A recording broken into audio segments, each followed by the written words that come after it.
Bonjour, bonsoir mesdames, messieurs et bienvenue dans cette nouvelle vidéo dans laquelle nous allons continuer à parler du Soudan.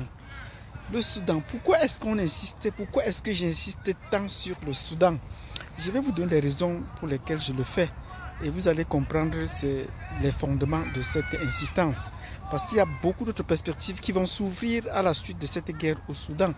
Des perspectives géopolitiques et géostratégiques qui ont un enjeu sous-régional et régional au niveau de l'Afrique et puis même au niveau mondial.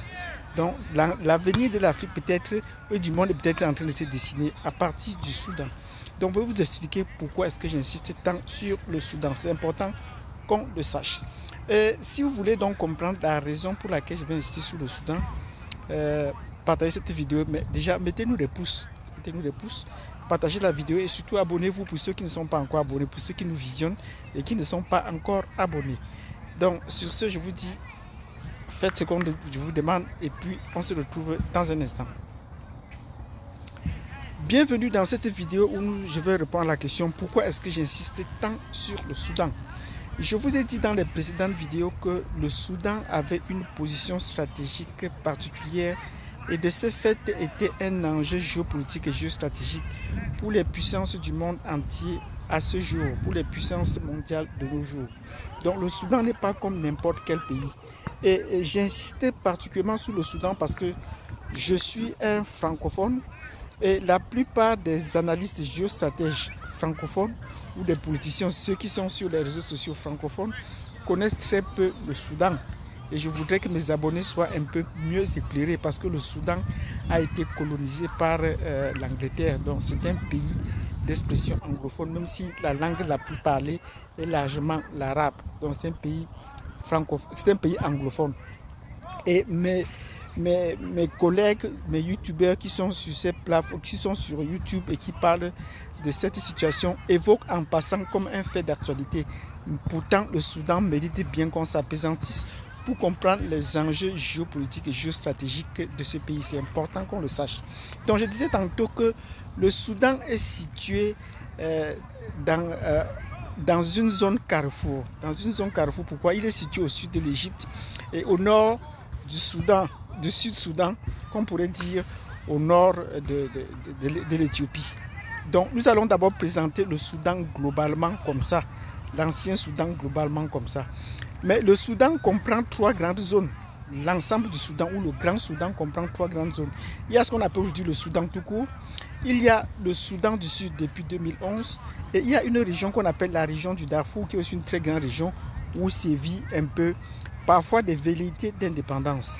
Mais aujourd'hui, nous allons parler, plus nous allons insister avec la guerre du Soudan, comme certains disent le Soudan du Nord. Mais sur le plan académique, ça ne s'explique pas. On appelle tout simplement le Soudan. Et la capitale, c'est Khartoum. Donc nous allons parler de cela à la suite de cette guerre. Donc le Soudan est situé donc dans cette zone et est au carrefour de plusieurs enjeux géostratégiques. Est-ce que le Soudan appartient à la zone du Nord depuis qu'on a découpé?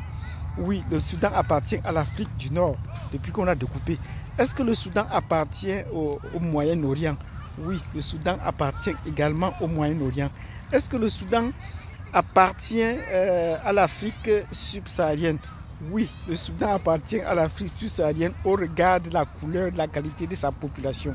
Donc pour tous ces éléments, vous comprenez qu'il est important qu'on parle du Soudan de façon étendue, de façon plus large, qu'on parle du Soudan.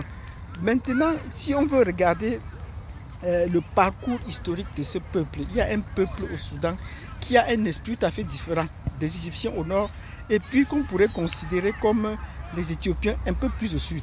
Les Soudanais sont historiquement les derniers descendants des peuples d'Égypte. Donc ils sont descendus que les Arabes, lorsque les Européens, les Grecs et les Romains ont occupé l'Égypte, on a repoussé ces populations progressivement vers le sud jusqu'à la poussée des Arabes. Et ils ont repoussé donc ces populations et ils ont un état d'esprit différent. Vous allez comprendre pourquoi est-ce que quand on a commencé au début de l'islamisme, dans les années 90, au début des années 90, Oussama Ben Laden a pris ses quartiers généraux après avoir fui au Soudan. Et depuis peu, ça a marqué un tournant dans l'histoire des relations internationales. Donc le Soudan a un état d'esprit qui est difficile à contourner par l'Occident et même par les pays voisins. Il s'affiche de façon différente par rapport aux autres peuples. C'est la raison pour laquelle nous devons parler, insister. Le Soudan n'est pas comme les autres pays. Et quand les puissances étrangères cherchent à dompter ces pays, il y a de quoi se mettre à plusieurs pour y parvenir. Et dans cette analyse, je vais essayer de vous expliquer le jeu trouble de la France. Si vous suivez les reportages faits en français, généralement par les grandes chaînes françaises, vous allez vous rendre compte que les Français parlent de tout le monde sauf d'eux-mêmes. Pourtant, c'est eux qui sont le cœur du problème. Parce qu'ils considèrent que l'Afrique est son précaré. Et depuis peu, au regard de la situation géostratégique ou géopolitique de l'Afrique, son précaré commence déjà à s'émietter, à perdre. La France perd de plus en plus d'influence. Et elle aussi, elle commence déjà par perdre patience. De voir des pays comme le Mali, le Burkina Faso, la République centrafricaine commencer à secouer son joug et à se détacher de sa tutelle militaire surtout, parce que militaire et diplomatique. Donc pour le cas du Soudan, la tension va bon train depuis peu entre la Russie et la France. Parce que le gouvernement d'Omar el-Béchir, la raison de sa chute, parce qu'elle s'était liée avec la Russie. Ils ont signé des accords de coopération.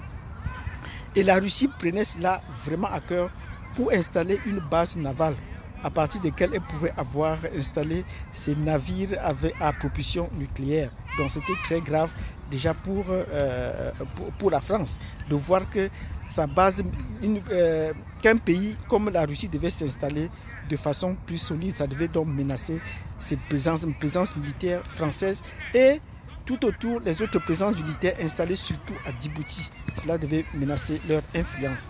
Donc les Français ont perdu patience à cause de cette influence. Et comme depuis peu, ils manipulent des groupes armés au Darfour, le groupe qu'on appelle le groupe SFR, ils manipulent ce groupe tantôt pour faire pression au Tchad, et vous l'avez vu, je l'ai expliqué à vous le cas d'Idriss Déby, où le groupe allant du Darfour soutenait les rébellions pour aller menacer le pouvoir en N'Djamena. Maintenant, ils font un retour de bâton, ils viennent menacer le pouvoir à Khartoum. Et pensez-vous que dans cette situation, est-ce qu'ils peuvent remporter la guerre? Nous pensons que non. Parce que regardez bien, ils poussent devant l'agenda de la France pour insister et dire qu'il faut qu'on remette le pouvoir aux civils. Et une brève parenthèse pour dire qu'il y avait 3 groupes qui se sont mis ensemble pour faire le premier coup d'État. Il y avait l'armée régulière, il y avait la milice, les FSR, les forces rapides, et il y avait un groupe parti politique. Ils ont donc pris le pouvoir et ils ont donc remis ce pouvoir aux civils. Et c'est cela qui a permis qu'on organise la conférence de Paris. Comprenez bien, qu'est-ce que c'est là qu'on organise la conférence de Paris? Après avoir organisé la conférence de Paris où la France a obtenu la possibilité de faire des droits de tirage spéciaux et d'octroyer 5% de cet argent à l'Afrique, pas au Soudan. Le Soudan était prioritaire en ce moment. Mais en signant ces accords, la France pense qu'en déclenchant cette guerre, on n'aura plus de compte à parler de l'argent du Soudan. Voilà comment est-ce qu'on crée souvent des accords. Dès qu'on remplit sa partie, on essaie de distraire les autres avec une guerre. Le pouvoir en place n'a plus le temps de jeter un coup d'œil sur les résolutions les réunions qu'on a tenues à Paris. Donc pour cette raison, elle peut faire donc la guerre. Et en faisant la guerre, donc, on oublie toutes ces conventions qui ont été signées avant. Donc la milice en question a fait une deuxième coup d'État pour écarter le pouvoir central a fait donc un coup d'État pour écarter le parti politique et écarter les civils entre eux deux. Et la milice, le FSR, pousse devant l'agenda des Français qui sont soutenus par les Français. Il faut bien le comprendre. Ils ne poussent pas, ils n'ont pas un agenda russe. Donc non. La Russie est plutôt du côté du pouvoir central parce qu'elle tient à ce pouvoir-là, elle tient à son traité, elle préfère traiter avec les militaires qui sont plus directs. Or, les Français, dans leur roubladisme, préfèrent traiter toujours avec les civils parce qu'ils savent comment manipuler les civils. Donc, dans ces conditions, est-ce que la Russie va remporter cette guerre ou est-ce que la France va remporter, la France et les États-Unis vont remporter cette guerre? C'est ce que nous allons voir les jours à venir.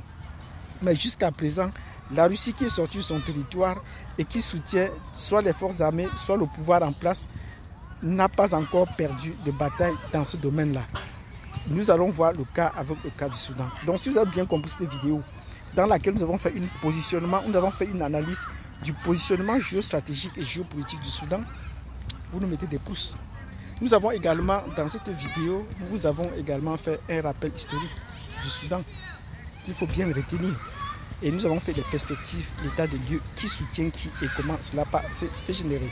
Donc, mettez-nous des pouces, abonnez-vous, partagez cette vidéo. Nous vous donnons rendez-vous à la prochaine vidéo pour la suite des analyses ailleurs en Afrique et dans le monde.